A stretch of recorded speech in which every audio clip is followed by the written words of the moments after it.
In Victoria, Australia, it's been illegal to fly a kite since 1966. Laws against fun are most common in centuries-old legislation. However, in 1966, Victoria, Australia, proved 20th-century people could be just as miserable as their ancestors by passing anti-kite legislation. Under the Summary Offences Act 1966, it's illegal to fly a kite to the annoyance of any person in public. Whether this includes people disgusted by others having fun or who just really hate kites is not made clear. This law is still in effect today, and if you break it, you face a whopping $777 fine, see $530. Unbelievable, but utterly true.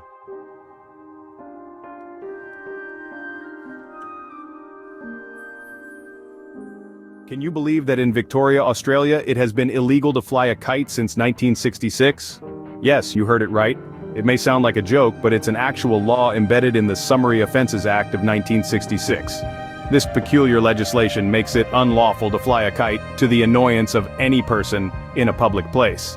Now, this might lead you to wonder what qualifies as an annoyance. Does it include folks who simply can't stand the sight of others having a good time? Or maybe those who have an inexplicable aversion to kites? The law doesn't really clear that up.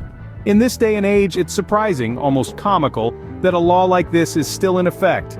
But break it, and you could be slapped with a hefty fine of around 777 Australian dollars. Yes, you heard it right. Flying a kite could land you in hot water in Victoria, Australia. If you're wondering why such a law was enacted, let's delve into the history. The year was 1966, a time of considerable change and upheaval worldwide. Yet in Victoria, Australia, lawmakers were grappling with a somewhat different issue: kite flying. It may seem odd to us now, but back then, kites were more than just toys. They were a popular pastime, a means of expression, and sometimes a public nuisance. Picture this: crowded streets, bustling with people, and amidst all this, kites soaring high, their strings tangling with power lines, causing disruptions and even accidents. Sounds chaotic, right? Now, the lawmakers weren't just killjoys who wanted to ban fun. There were actual incidents that led to the enactment of this law. One such incident involved a kite string tangling with a power line, causing a major blackout in a densely populated suburb. In another instance, a kite collided with a small aircraft, leading to a near-disastrous situation. And it wasn't just about safety. Kite flying, especially in public places, was seen as a form of disturbance. The constant whizzing and fluttering sounds, the strings crisscrossing public spaces, and the occasional kite descending upon unsuspecting pedestrians. All these factors contributed to the public annoyance. Moreover, there was an environmental aspect to it as well. Discarded kites and strings were a common sight in parks and streets, contributing to the litter problem. The lawmakers therefore decided to nip the problem in the bud. Under the Summary Offences Act of 1966, they made it illegal to fly a kite to the annoyance of any person in public. The law was met with mixed reactions, but it stayed, and is still in effect today. So, as we can see, there were some reasons behind this surprising law's inception. Now, you might be curious to know, has anyone ever been fined for this? Well, let's delve into that. While it may sound like a joke, this law isn't all hot air. In fact, there have been instances where it was enforced. Let's take a trip down memory lane to a particularly windy day in Melbourne. A man, out enjoying the breeze, decided it was the perfect opportunity to fly his kite. Unfortunately, his fun was cut short when a police officer approached him. With a stern expression, the officer informed the man that he was in violation of the Summary Offences Act of 1966. He was flabbergasted, to say the least. What was the outcome, you ask? Well, the kite flyer was slapped with a fine of 777 Australian dollars. That's roughly $530. Quite a hefty penalty for what seems to be a harmless and even wholesome activity. The public reaction to this enforcement was a mix of disbelief and amusement. Many couldn't believe that a law against kite flying, a pastime cherished by both children and adults, actually existed and was being enforced. It became a hot topic of conversation, with some finding it hilarious, while others were outraged at what they saw as an unnecessary and ridiculous restriction. There were even instances of people staging kite-flying protests, where they would gather in public spaces and fly their kites in defiance of the law. This led to more fines being issued and further public outrage. It was a real spectacle, a testament to the sometimes absurd nature of laws and their enforcement. Even today, the kite law continues to be a source of amusement, confusion, and on occasion, frustration. It serves as a reminder that sometimes, laws can be as unpredictable as the wind itself. As surprising as it may seem, this law has indeed been enforced, with offenders facing hefty fines. So, the next time you're in Victoria and you feel the urge to fly a kite, you might want to think twice. Fast forward to today, is this law still in effect? You might be wondering, and the answer is yes. The law, part of the Summary Offences Act of 1966, is still very much present in Victoria's legal framework. Although it may seem like an antiquated piece of legislation, it continues to be a valid law, making it illegal to fly a kite to the annoyance of any person in public. Now, let's talk about enforcement. There have been a few instances where this law has come into play, though they are few and far between. In the past few years, there have been reports of kite enthusiasts receiving warnings and even a couple of cases where fines were imposed. However, this isn't really a law that's actively enforced on a daily basis. It's more of a tool that authorities can use if kite flying becomes a nuisance or poses a safety risk.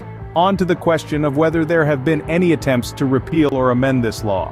Surprisingly, the answer is no. Despite its somewhat bizarre nature, there hasn't been any significant movement to change or remove this law. It appears that, for the most part, Victorians are either unaware of this law's existence or simply don't consider it a pressing issue. It's worth noting that the fine for breaking this law is quite substantial.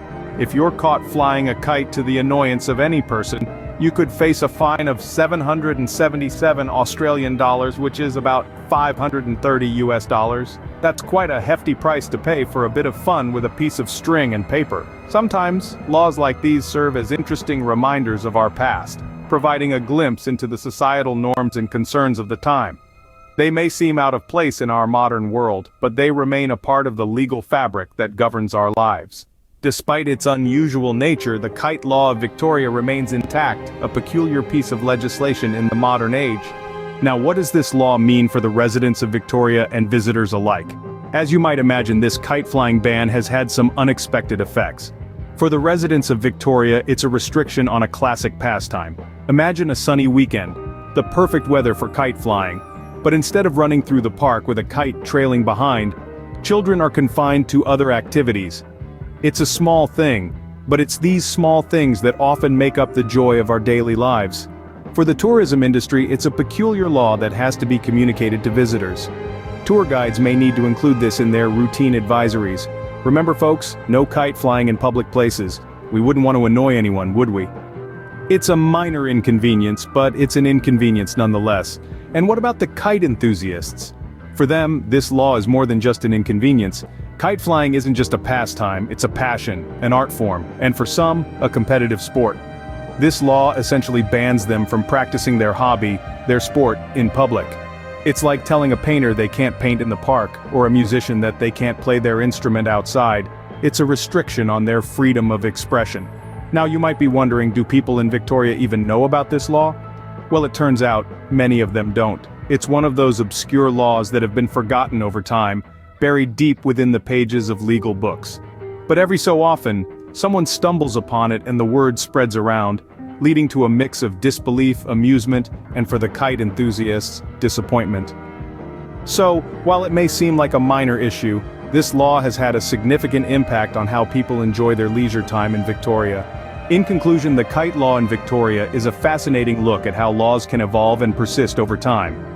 This peculiar piece of legislation, born out of the Summary Offences Act of 1966, has withstood the test of time, marking its presence as an unusual yet significant feature of Victoria's legal landscape.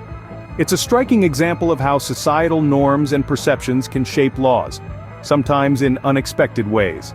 The enforcement of this law, although rare, serves as a sobering reminder of the wide reach of legal authority.